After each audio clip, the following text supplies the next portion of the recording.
You are listening to the Embrace the Mud podcast, where we discuss all things related to healthy, joyful, and life giving relationships. Why focus on relationships? Because the quality of our intimate partnerships and close connections influences our health, happiness, and longevity more than anything else in our lives. Relationships matter a lot. So, together, let's jump into the mud, aka our messy relationships, pull some weeds, plant some seeds, and create an enriching environment where strong relationships can take root.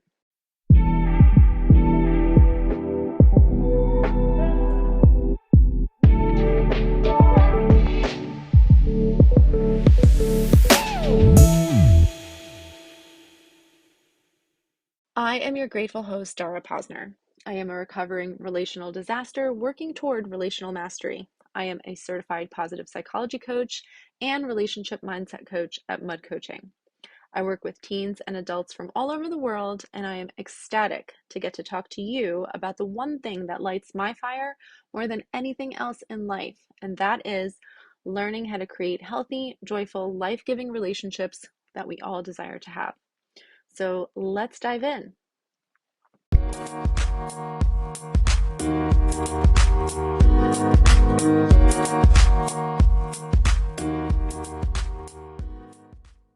Today on the Embrace the Mud podcast, we are going to be talking about how understanding yourself, and in particular, understanding how you show up in relationships and why you show up the way that you do, is the first most important thing in creating change and breaking free from unhealthy and painful relational patterns.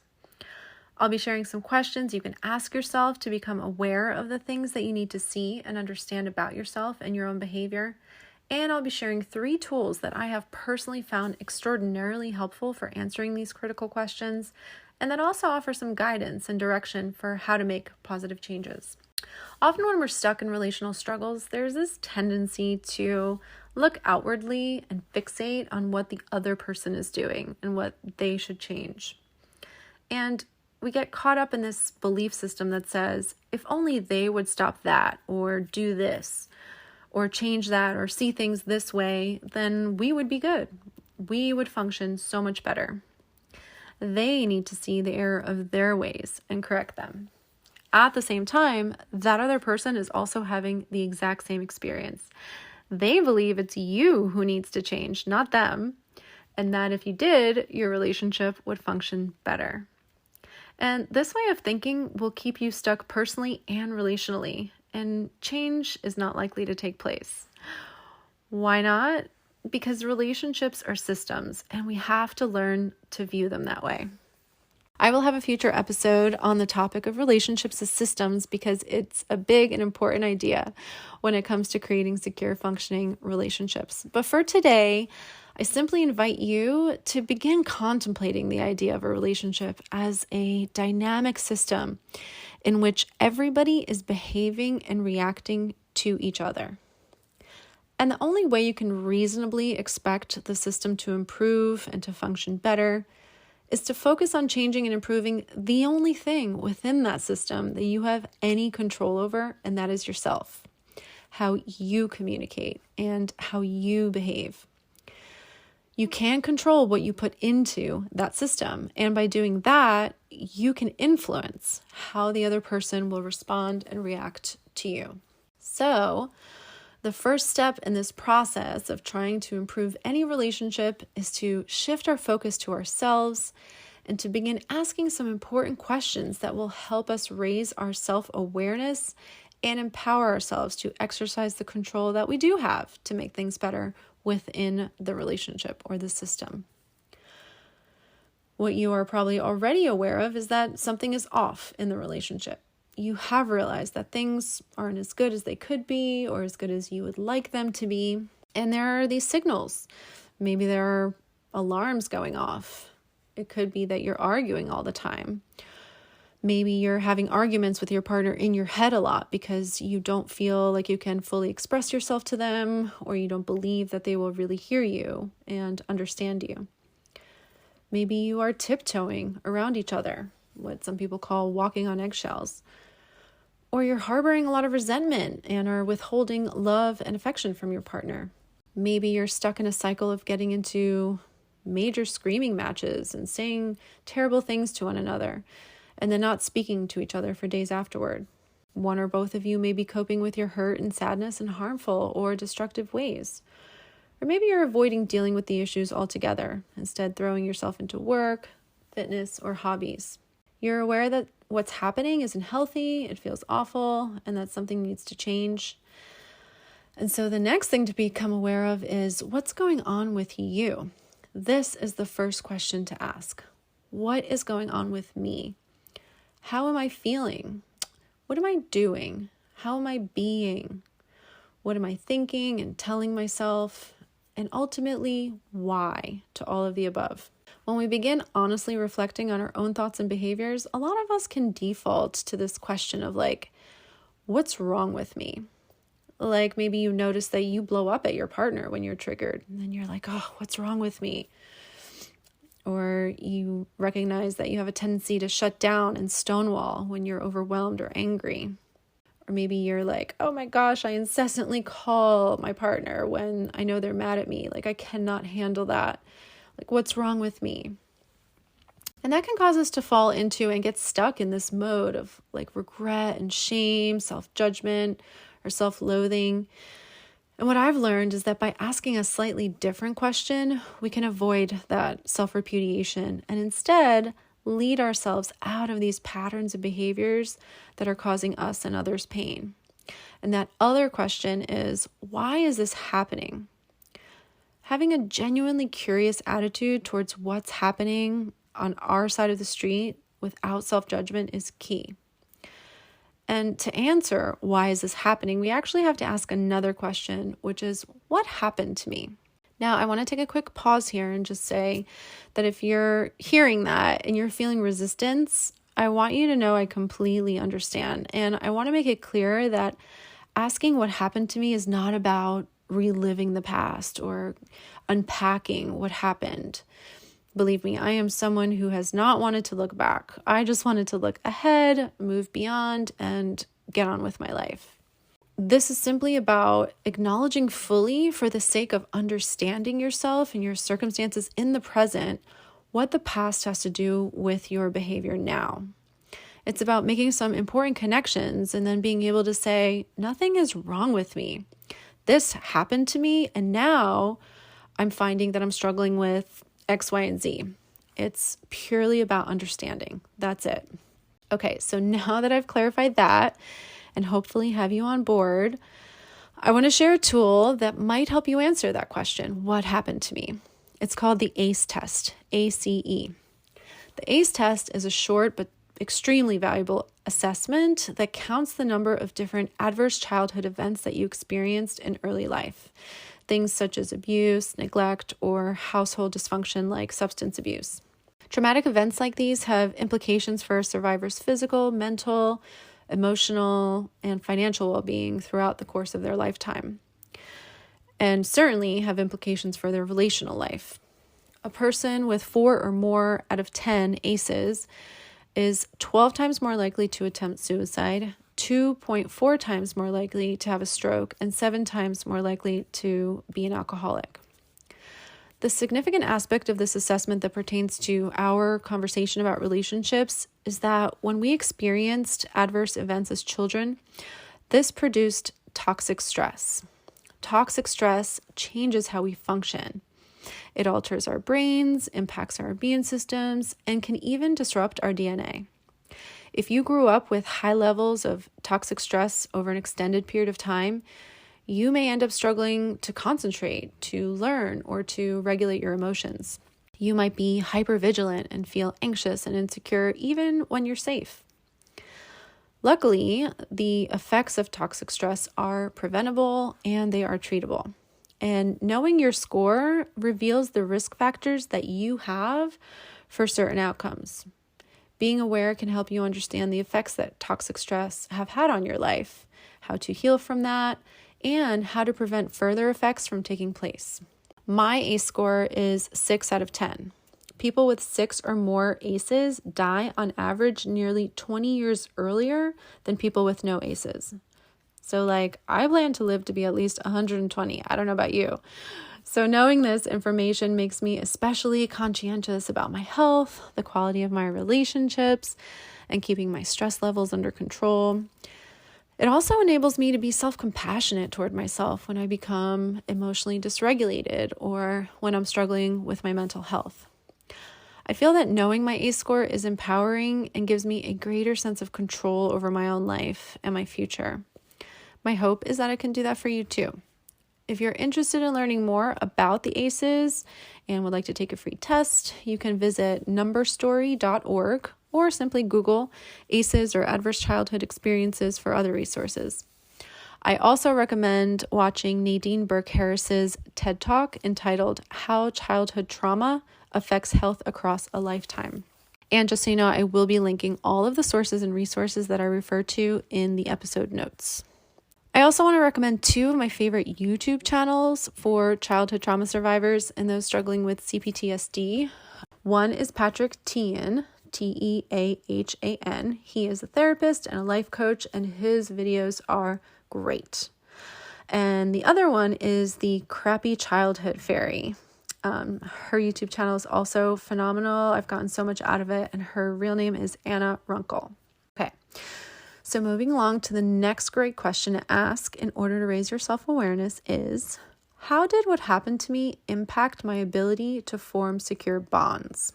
When we are all biologically wired to bond or attach to another. In early life, this will be our primary caregiver, and in adulthood, normally a partner, but it can be a friend or family member as well. Attachment is purely about safety and security, which we all need. In secure attachment, it's about having a felt sense that we are supported, that someone is there and will be there to meet our needs, and that we can depend on that source for nurturance, comfort, encouragement, and support when we need it. As I understand it, our adult attachment bonds usually extend from our first primary attachment relationship. I've heard Dr. Stan Tatkin refer to this extension as a psychological umbilical cord. So if you experienced a stable, dependable, secure attachment in childhood, then you likely have become an adult who expects to be loved and received in the same way in friendships and romantic partnerships. You tend to be comfortable with closeness and space. Many of us did not experience a secure attachment growing up, and as adults, we either crave closeness and fear distance or feel overwhelmed by too much closeness and prefer more space and independence. Another subset of us both crave closeness and fear it, so we both pursue connection and avoid it in relationships.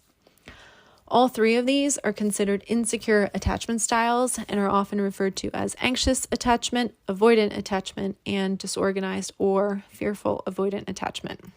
Attachment styles are fluid and can change and also vary from one relationship to the next. This is a great example of how relationships are systems in which each person is evoking from the other a sense of safety and security based on how they're showing up, or fear, anxiety, or overwhelm. Attachment is a spectrum with secure on one end and disorganized attachment on the other, with mild to extreme anxious and avoidant attachment in between. Knowing your attachment style is incredibly helpful for understanding your own behavior and relationships and recognizing how you can support yourself in becoming more securely attached in your relationships. My attachment style is disorganized or fearful avoidant, the type that both craves and fears intimacy and that struggles with trusting others. My husband and I share the same attachment style. Understanding this has helped us tremendously in working together to make agreements about how we will take care of our relationship, ourselves, and each other in order to foster a deep and consistent sense of safety and security for us both. If you would like to know about your attachment style, you can visit many different websites where you can learn about attachment theory and take an assessment. But the website I will share with you here is attachmentproject.com. And they also have a really great Instagram feed, and their handle is @attachmentproject. Also on Instagram is a profile called @thesecurerelationship, which is curated by marriage and family therapist Dr. Julie Manano. And she has also written a fantastic book called The Secure Relationship. I recommend checking all of those out. Okay, so far I've shared how helpful I think it can be to ask yourself, why do I show up the way that I do in my relationship? And one way to begin answering that question is to ask, what happened to me? The ACEs can be a guide in helping you get clarity about that. And then following that up and asking yourself, how did what happened to me impact my ability to form secure attachments? All right, so moving on to a third great question to ask yourself when you're focused on becoming more self-aware is, how did I adapt to, cope with, and survive what happened to me? Our young little brains figured out a lot of stuff to help us get our needs met, to stay safe, and to survive our early life environments and circumstances. And we can be so grateful for that. Much of what we experience led to the formation of our personalities, our coping strategies, and our survival mechanisms. Some of what was formed is still helpful, and some isn't. Some aspects of our personalities are true, authentic expressions of who we are and have always been, and some aren't. Some are adaptive, and what Dr. Gabor Mate calls second nature. It's not who you are. He says it's who you have become. So my favorite tool for understanding how our early life experiences and situations have formed us in some of these ways is the Enneagram. I love the Enneagram. I'm obsessed, completely obsessed with the Enneagram. Many people consider it a personality test. I think that description doesn't come close to fully explaining what it actually is because it's so much more than a personality test in my eyes. I prefer to think of it as a system that reveals 9 primary ways of being. And then when you factor in the subtypes that the system offers, it's actually 27 ways of being. But for today, it's a system of 9 ways of being, and it explains each of these ways of being or orientations or energies, all different ways of describing it in great detail. The 9 ways or types, I'll run through them really quickly, are type 1, the reformer, type 2, the helper, type 3, the achiever, type 4, the individualist, type 5, the investigator, type 6, the loyalist, type 7, the enthusiast, type 8, the challenger, and type 9, the peacemaker. All of these types are considered equal, none being superior or inferior to any of the others. When I discovered my Enneagram type and decided to learn the system and use it as a tool for growth and evolution as a person, I had no idea how powerful and transformative it would be for me. It has revealed so much of myself to me that I did not know. It also has explained a lot about why I am the way that I am. But my favorite thing of all about the Enneagram is that it has given me a set of guidelines for how to become a more fully expressed version of myself and a more healthy version of myself. It has shown me how I was limiting myself by boxing myself into this view of who I thought I was. And it gave me a clear path into more of my true self. I consider it to be so powerful. So my Enneagram type is type 7, the enthusiast. The primary fear of a type 7 is being unfulfilled and not having their needs met. This makes a lot of sense for someone like me who grew up with emotional neglect and inconsistency. We compensate for this by chasing, accumulating, and sometimes hoarding possessions, experiences, food, or anything else that gives us a feeling of fullness. We endlessly yearn to feel satisfied, but never really do. We also chronically avoid feeling our pain.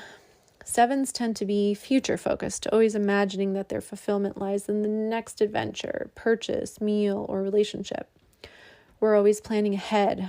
Because type 7s can be excessive and unconsciously try to avoid difficult feelings, they are at risk of becoming addicted or having serious financial hardships. Until, that is, the system helps us become aware that we are subconsciously trying to fill ourselves up with things that can never truly satisfy us.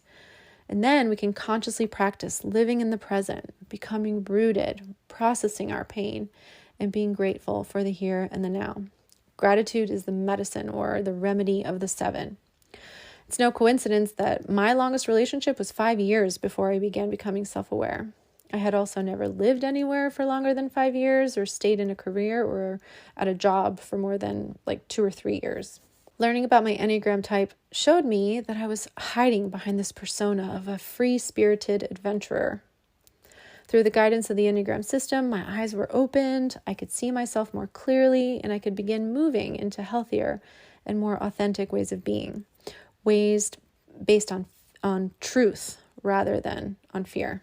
In relationships, unhealthy sevens often struggle with commitment, with dealing with conflict and negativity, as they tend to want to keep things positive and just stay light and optimistic, even if it means overlooking or avoiding clear signs of dysfunction or trouble. My husband is an Enneagram 8, the challenger. Their core fear is being controlled. This combination, relationally, the 7 and the 8, can be powerful and productive between two healthy types and quite volatile and destructive between two unhealthy types, because intense power struggles can ensue between an unhealthy 7 and an unhealthy 8. Knowing our Enneagram types as a couple has given us invaluable insight into our dynamic, what gets in the way of harmony and joy, and how specifically we both need to grow in order to be our wisest and healthiest selves in our relationship and also in our lives. I can honestly go on and on about the Enneagram. There are several parts to the system, and I will share more about it in a future episode. But for now, I hope that what I have shared here in this episode gives you a glimpse into its value so that you might be intrigued and go explore it more yourself. The only other thing I will say about it is that working with the Enneagram is a long-term commitment. It's a program, it's a process. So if it resonates with you, I hope you'll go all in on it and take the time to learn it and apply it. Okay, so there are a lot of Enneagram tests online, many free quizzes and such. I don't trust most of them. I recommend going to enneagraminstitute.com. The test there is called the RHETI, RHETI, and it costs $12, I believe, to take. To me, it's one of the best ones. I trust that one. Okay, so what happened to me? How did what happened to me impact my ability to form secure attachments? How did I adapt to, cope with, and survive what happened to me?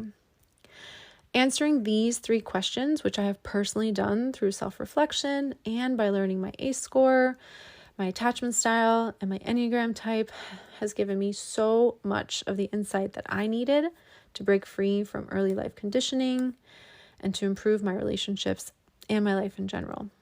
This collection of assessments are what I like to refer to as my relational profile, which to me is a look at how I relate to the world in and around me and why I relate that way. I offer this collection of insights to you because it has immensely informed and transformed me. Having these insights has been empowering because it's allowed me to see myself wholly, compassionately, and hopefully. It's shown me where I've been, where I am, and where I can go if I choose to.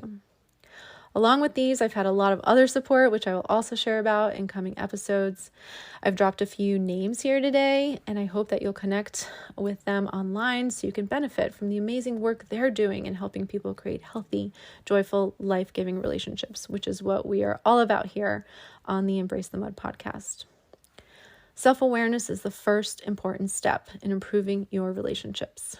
Relationships are systems in which everyone is responding and reacting to each other. We like to think that change needs to happen with the other, but in reality, it's ourselves we need to work on because we're the only thing we can control. And by putting something different and healthier into the system, we can improve how the system operates. As you begin or continue to increase your self-awareness for your own benefit and the benefit of those you love, please know that I am here for you. If you have any questions about anything I have shared here today, I would love to hear from you. You can find me on mudcoaching.com or find me on Instagram. My handle is @embracethemud. Okay, you guys, that's all I have for you today. I hope that you enjoyed today's episode, and I will see you back here next week on the Embrace the Mud podcast. In the meantime, please remember, you are wired for love and connection. You are worthy of love and connection, and you are capable of love and connection.